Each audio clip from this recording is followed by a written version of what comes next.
दुनिया का सबसे बड़ा लोकतांत्रिक पर्व बड़ी ही सफलता के साथ 4 जून को संपन्न हो गया।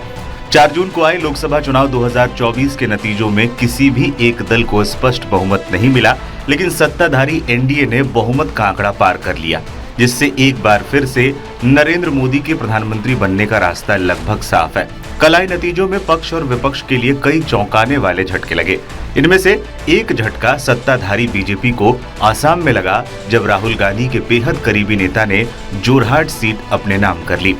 कांग्रेस नेता गौरव गोगोई की जोरहाट सीट से जीत किसी करिश्मे से कम नहीं है, क्योंकि इस सीट को जीतने के लिए सत्तारूढ़ दल बीजेपी ने अपनी पूरी ताकत झोंक दी थी और इस सीट पर जीत प्रतिष्ठा का सवाल बन गई थी। असम के मुख्यमंत्री और बीजेपी के नेता हेमंता बिश्व शर्मा ने कई दिन केवल इस सीट पर प्रचार के लिए दिए, जबकि उनके मंत्रियों और विधायकों ने हफ्तों तक यहां डेरा डाले रखा। इस सीट पर गौरव गोगोई का मुकाबला बीजेपी के तपन कुमार गोगोई से था। इस मुकाबले को महाभारत के प्रसिद्ध किरदार अभिमन्यु के युद्ध के तौर पर देखा जा रहा था। जोरहाट सीट पर 19 अप्रैल को मतदान से पहले गौरव ने कहा था, मैं अभिमन्यु की तरह हूं जो चक्रव्यूह में दाखिल हुआ और मारा गया, लेकिन इस लड़ाई में मैं चक्रव्यूह को तोड़कर विजयी बनकर बाहर निकलूंगा।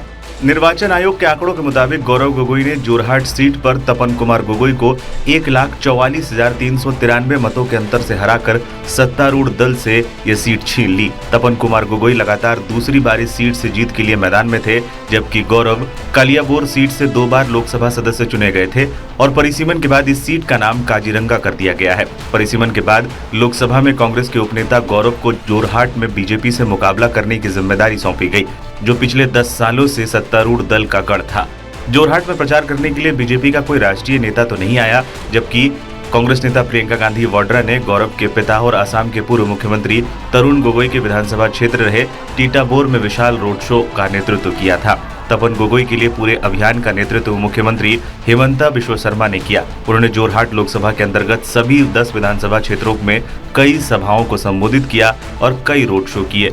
गौरव हमेशा सदन के अंदर और बाहर बीजेपी सरकार के खिलाफ मुखर रहे हैं। पिछले साल अगस्त में नरेंद्र मोदी सरकार के खिलाफ अविश्वास प्रस्ताव लाने के बाद वो सुर्खियों में आए थे। उस मौके पर दिया गया उनका भाषण काफी चर्चा में आया था और युवाओं में खासा लोकप्रिय भी हुआ था।